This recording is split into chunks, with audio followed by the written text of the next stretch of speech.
It started with just a cough. Harmless, like the kind you get after sipping water too fast.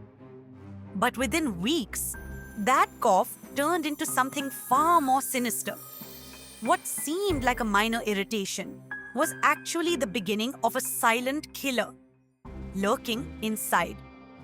Ravi was only 28, young, healthy, working long hours to support his family.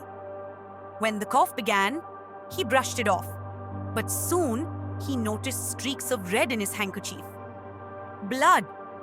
His body grew weaker, his nights restless, drenched in cold sweats. His friends joked, "It's just a stubborn cold." But Ravi knew something was wrong. Very wrong. By the time he reached the hospital, his chest X-ray revealed dark shadows, cavities in his lungs. The doctors delivered the verdict: tuberculosis. The bacteria had been eating away his lungs silently while he thought it was just a cough. Ravi began treatment, but it was too late. Each breath felt like fire. Each cough shook his ribs. His body wasted away, his weight dropping rapidly. His family watched helplessly as the young man they once knew became a pale shadow, coughing blood into a basin every morning.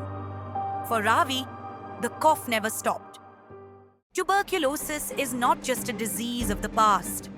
Even today, India carries the world's highest burden. A cough lasting more than 2 weeks should never be ignored, because sometimes it's not just a cough, it's a warning of the horror that lives inside. This was Silent Scalpels.